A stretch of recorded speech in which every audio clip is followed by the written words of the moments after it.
Captain's log. Stardate unknown. The search for intelligent game design continues. Yuka Replay. I like ukulele. There's Pinball Island. Is that what they have? Or yeah, it was some roguelike-ish kind of thing that was very good. It's solid. Typical classic puzzle platforming elements. I've done more ukulele than I've done Banjo-Kazooie, much to my dismay, and Jack and Daxter as well. Embark on an epic 3D platforming collect-a-thon adventure with Yuka and Laylee. Yuka Replayly is packed with new moves, more story, exciting challenges, hidden secrets, and more than double the collectibles to uncover. Wow. Can you help them rescue the world's biggest treasure? It came out on 9th of October from Playtonic Games, published by PM Studios Incorporated and Playtonic Friends. Playtonic Friends, I like that. Okay. There is a demo. I mean, okay, sure, I'm a fan.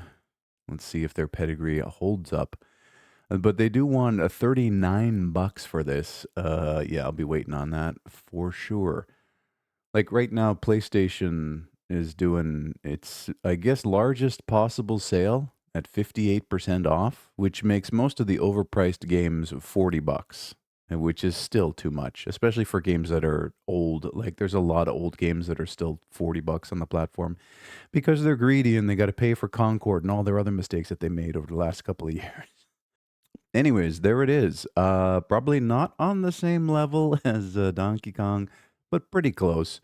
And yeah, the story is retold. What is this? They recall the story of their adventure? Okay. Stories unraveled in brand new storybook style presentation.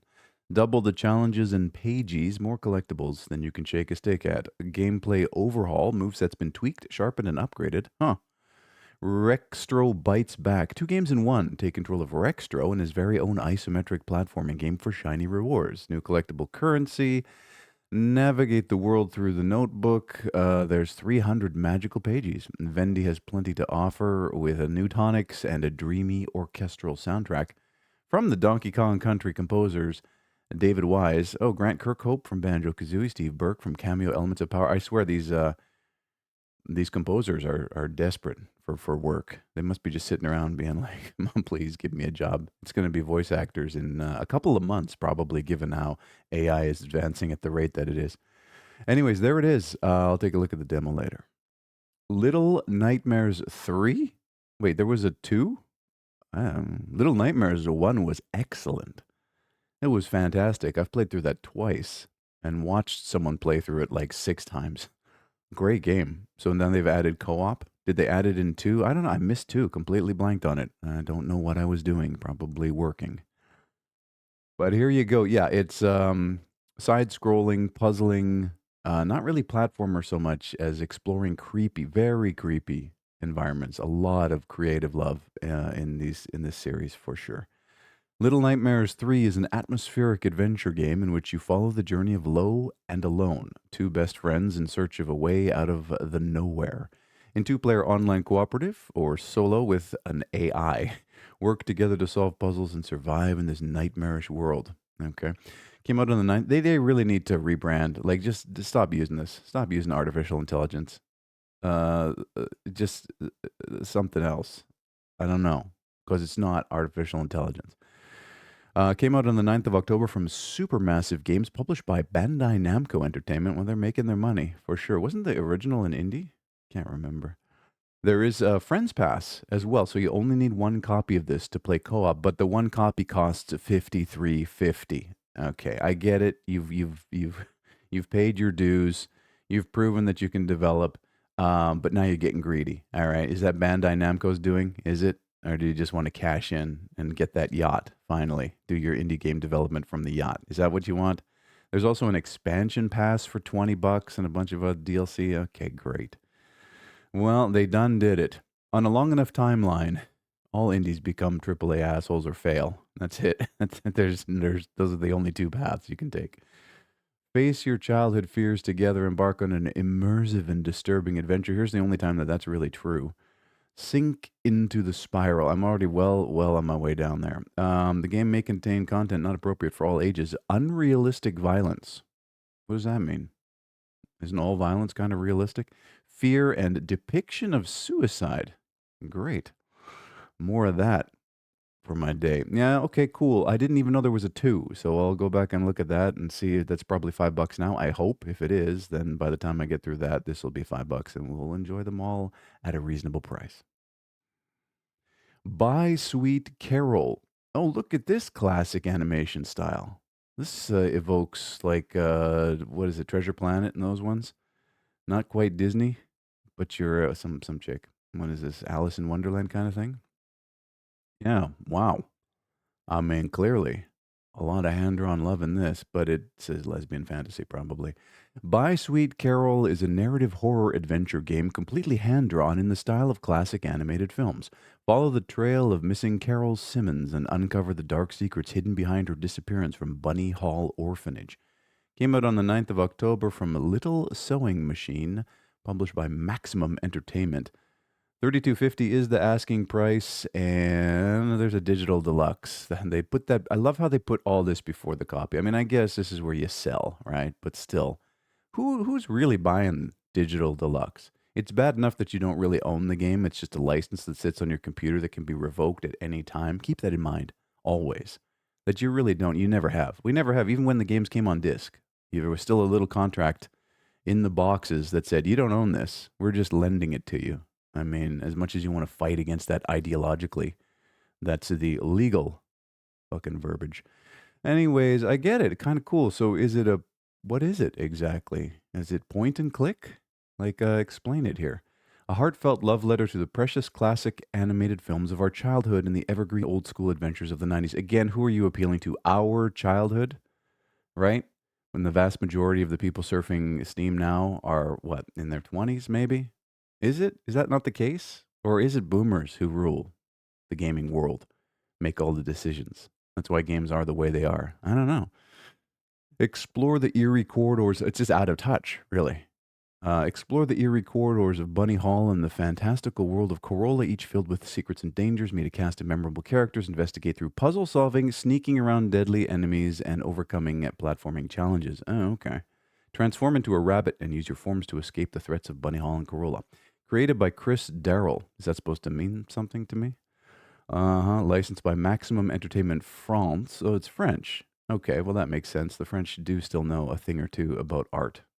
Yeah, cool, interesting. Not that interested in the protagonist or what her little adventure is here, but you might be. And it looks like it's something pretty that you could look at for a few hours. So there you go. I don't know about that price, though. Backseat drivers. All right. What is this? Co op slop? Is it Granny's driving over cliffs? Is it an only up sort of thing? I'm curious. This man looks terrified.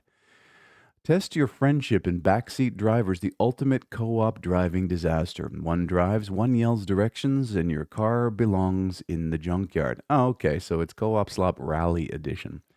Smash, shunt, and crash your way around as you yeet into every possible obstacle. Yelling is inevitable. Apologies are optional. The car is terrible. Came out on the 9th of October from Ghost Jam Games and Dead Cat Studios. Big collaboration here. Huge. Published by Ghost Jam Games and Tuskeon. There is a demo, interesting, and a friend pass. I wonder if you can play the demo with a friend. $13 is the asking price, the first reasonably priced game this morning.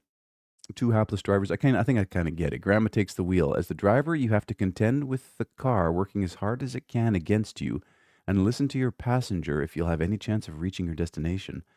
Oh boy, only the passenger can see where the car is going. Oh, so grandma watches the dude in the back, I guess? The wheel just came off. What the? And then the back seat passenger tells you where to go. Clear communication is key to keep the car from crashing. Smash, shunt, crash your way through. Dictate, left, left, no, right. Stop, stop, stop. The couple that jives together drives together. If the passenger gives good directions and the driver can follow them, you're guaranteed a smooth and blissful cruise. But when something goes wrong, which it will, it's both of your faults. Oh, so do these arrows debate you, or how does that work? Destroy. The car may be an ancient piece of junk, but they don't make them like they used to. Every component is swappable with something else. No brake pedal, no problem. Just snap a cassette tape where the pedal used to be. Good as new. This actually sounds kind of interesting. I know I'm usually down on co-op shit, but this is teamwork makes the dream work is the core game mechanic here, and it looks pretty funny. lo-fi 3D, but that's fine for what it is. And yeah, price is reasonable. You both chip in, could be good. Unfortunately, I don't have anyone to play this with, so I'm out of luck. Lost Eidolon's Veil of the Witch. Wasn't Lost, there was already a Lost Eidolons game, yeah? So this is like a sequel or a prequel or more? Uh-huh. This androgynous dude? I don't know. But I do kind of look like this these days. I haven't had a haircut in like 2 years. I need to get on that. Turn-based tactics, the grid-based movement and control, and it looks like a machine probably helped out a lot with the creation of this game, just judging by how the UI looks, and the characters as well. When stranded on a cursed island, survival takes strategy as well as strength. Conquer intense turn-based battles, recruit allies, adapt to ever-shifting events, and grow stronger with every run. Oh, it's a roguelike, all right. Will you prevail and uncover the truth lying between life and death? Came out on the 9th of October from Ocean Drive Studio Incorporated. They're serious about it. And Cacao Games. There is a demo. They want 32.50 for it. And yeah, there is Lost Eidolons is one of the games. Can we get a price on that? I wish the pop-up had the price, but that came out on the 13th of October 2022. 3 years between titles. Okay. From the world of Lost Eidolons comes a tactical roguelike RPG. Build your party, ever-changing journeys, roguelite progression, because everybody loves that, don't they? And what lies beyond? No AI disclaimer. Maybe it was all handmade. Maybe I can't see. The line has become so blurred, I just don't know anymore. I mean, okay, there's a demo. Why not? Why not? The farmer was replaced. Okay.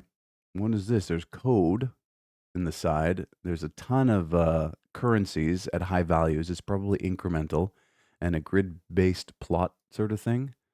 First program text editor. Oh, this teaches you programming as well as incremental. I mean, I guess you got to make hedge mazes. There's a big upgrade tree. Is that supposed to be a giant pumpkin? That's pretty wild. I mean, these days, personally, I would rather look at actual programming on a project that I'm working on rather than play it in a game. But if you're just getting into programming and want a diversion that will help reinforce all the skills, stuff like this is incredible if it's well done. Program and optimize a drone to automate a farm and watch it do the work for you. Collect resources to unlock better technology and become the most efficient farmer in the world. Improve your problem solving and coding skills.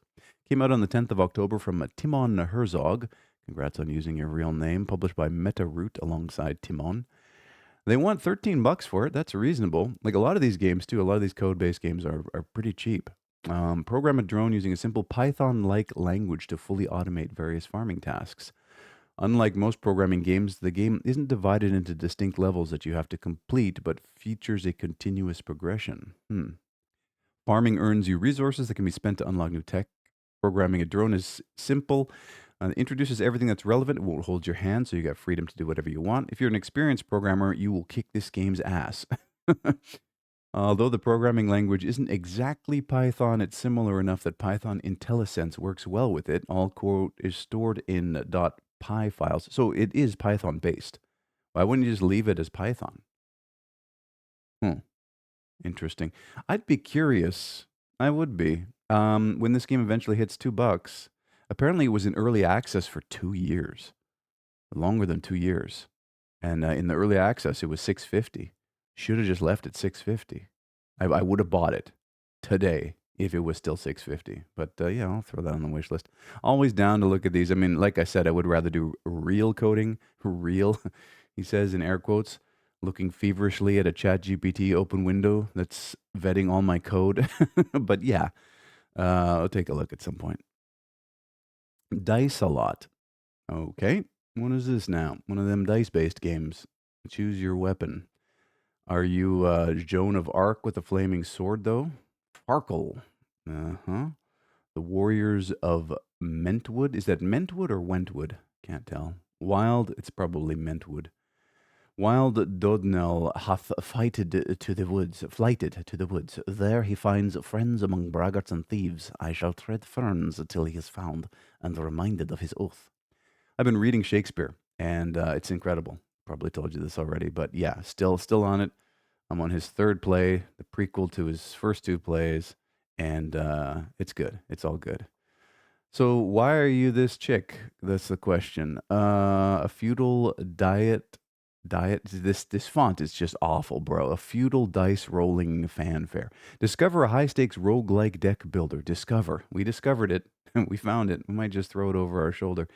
And every thrill teeters between triumph and disaster. Set in charmingly chaotic Camelot, chance collides with strategy, mastery dances with madness, and one single roll can rewrite your fate. Came out on the 9th of October from Goodview Games, published by Yogscast Games. They're still around? Okay. There is a demo. They want 1950 for it. I just don't get the female protagonist. Like, why? Why? Do they explain it? Do they explain why you're this girl? They don't. High risk, high reward, high stakes. 101 unique dice to encounter. 10 distinct weapons. 31 wicked foes. 7 difficulty levels. Push your luck. Farkle inspired combat. So Farkle is some kind of thing like Yahtzee. Inspirations. Fans of Balatro, Monster Train, Slay the Spire, Inscription, and Dicey Dungeons will feel right at home with a dice-driven twist that's all Dice-A-Lot's own. I mean, I guess I'll take a look. Maybe you're not. Maybe you're just a dude with long hair. It's good. It's possible. All right, we'll take a look. Lots of demos today. Lots of possible quality. The Lacerator. Spoke too soon. All right, what is this? Lo-fi horror. You're a slasher that's being slashed by other slashers. You got a gun. You're hairy. You're looking for a razor. Is that what it is? Search the depth this dark dungeon for a razor. What is with this UI, man? All right. Lose a limb, you'll adapt in The Lacerator, a titillating mix of survival horror and trashy 80s film. Came out on the 9th of October from Games from the Abyss, published by Dread XP. There is a demo, and they want $13 for it. Just another erotic encounter for Max, one of the most famous porn stars of the 1980s. But things get extra hard when the job requires more limbs than usual after Max and the crew are captured by the Lacerator. You gotta wriggle to survive. Got lacerated, adapt and survive. Losing your limbs will change how you play. Look at this. It's funny just coming off of watching the Ed Gein story, seeing a ripped dude in bra and panties is it's a little triggering. Manage scavenged resources. Beware of many traps. The game can be played in both fixed camera or over-the-shoulder third person. Contains scenes of explicit violence and gore. Also contains sensitive themes and tank controls. Big issue. We talked about this yesterday. The tank controls were an intentional design. If you shit on them today, you don't know nothing.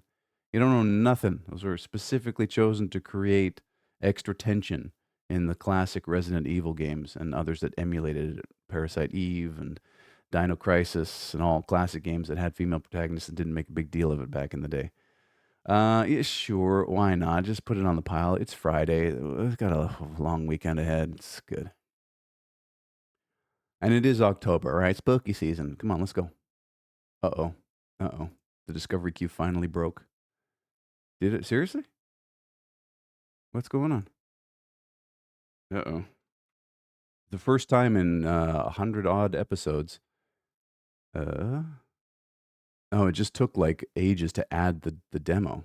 What the heck is going on? View your queue. Did everything just break? Did it restart? What is this? Treasure and Trio. Okay, it looks like I broke the Steam Discovery queue. Okay, it's a puzzler where you're a magical pink-haired rogue girl, and you're all these infantilized little girls. Why? Probably because the developers got mental issues. Team up with the brute force warrior. Yeah, this girl would get rolled over in a second by an actual warrior. A nimble and wily thief and a cowardly wizard with teleportation magic. Use all 3 characters with different abilities at the right time to solve puzzles and collect treasures. Came out on the 9th of October from a TNT, self-published. Oh, Treasure and Trio. They're all in on this one. They want 1950 for this. Okay, it's Sokoban. Yeah, you push boxes around and try not to trap yourself and complete the puzzles. There's 3 different characters, collections, and side quests. Okay, I'm good. You might like this. Your little daughter might like this. Island Paradise. All right. What is this? A walking simulator? Somebody decided to put their asset packs together and just add a character controller and publish it to Steam. Is that what they did? It seems that that's what they did. Okay, great. Fantastic. And here we are, 2025. Island Paradise is a survival game where you build, upgrade, customize your own island, and use nearby resources to create a home for generations to come. I really need to sit down and just make some shitty ass game and publish it on Steam just to see what the process is now. Do you still have to pay $100? Because if so, Gabon's making a fortune on idiots that are publishing asset packs to the store. And then they make another fortune pulling 30% off of the sale prices. Anyways, 9th of October was the release from GSG, self-published. They want $19.50 for this yellow-looking slop. Are you serious? What is it? It's a survival game where you build, upgrade, and customize. I didn't see any of that in the screenshots. You progress to discover new technologies. Didn't see that either. A vast dynamic world with all the asset packs that I've been picking up over the years from Fab's free drops. Take care of nature and establish new settlements. I won't. No, this has got to be a scam. Gumshoe Detective Agency, The First Case. Heiress Victoria Mason disappears at family estate. Okay, it's old school, Windows 95. And again, who are you appealing to here? Like, definitely not, no 20, 25-year-old's going to be, like, excited about this at all, unless they've been locked in a dungeon with nothing but old computers for all of their life. A missing person case straight out of 1995. Search the early internet, dig through emails and dusty floppy disks, and uncover the secrets behind the disappearance of Victoria Mason. Came out on the 8th of October from Birdie Interactive, self-published. There is a demo. They want $17 for it. And somebody's missing and you need to navigate Windows 95 for it. Okay. I mean, again, we'll take a look at the demo if it's going to do it for me. What's going on, Steam? Are you still being DDoSed? I seen they were, there we go. They were DDoSed a couple of times the other day. Not sure who's trying to attack Steam. But Steam is resilient. They're still up. You can still play your games. All right. Kitty's Last Adventure. It is a Vampire Survivors like, except you're a cat, and then there's a whole bunch of crap you can do that's typical for these games. I like this last picture, this dude crying on the couch while the cat sits 2 couches away. Cute Survivor, where you play as Kitty the cat aboard her flying cat saucer, created by her distraught human. Okay, again, projection, indie projection. We need to do a quantitative list and see just how many independent game developers are depressed. Because it would seem that on a long enough timeline, the majority of them spiral into depression because they want to do this thing they love. It's super hard. And then when they finally execute on it, nobody gives a shit. Like, that's really the ultimate destiny for the vast majority of people starting out and going through the indie game process. I was one of those victims, and I'm fine with it. Like, I got on with my life afterwards, but man, it was harrowing. And I'm glad I never self-inserted like so many of these indies do, where it's like, I'm just sad. Here's my game. Here's what I tried to do. But behind the scenes, I was getting fatter and fatter and sadder and sadder. And now I just want to die. Yeah, let that be a warning to you. Anybody thinking about going indie, don't do it. Hang on to your day job, make games on the weekend and in the evenings, and you'll be a much happier, more satisfied, more well-rounded person. Keep going out, getting social contact, all that kind of stuff. Stay off the internet, get away from social media, and just live your life and be creative. That's it. All the other shit around it, all the accoutrement, people thinking you need to set up media accounts and promote yourself. It'll just a recipe for fucking disaster. And none of that has anything to do with the game at the end of the day. That's what makes you sad, is thinking you're trying to please this invisible fucking audience that you can never please. Just make the game and get on with things. I'm just totally talking to myself right now. But anyways, Woom is the publisher developer here. $6.50 is the asking price. There's supporter packs, and it's exactly what it said it was. I like how it's all cute and bright and bubbly, and then there's this fucking underlying vibe of depression. I'm Wom, a one-man army that did everything except the game's sound design. This is my second game on Steam, and I really hope you'll enjoy this game I made with love. Otherwise, I will probably end myself, because there I am. All right, we're good. Come on, Steam. Let me out of here. Finish the queue, bro. It's not finishing. Okay, here we go. Jeez. 19,115 games have been viewed. You have yourself a fantastic day.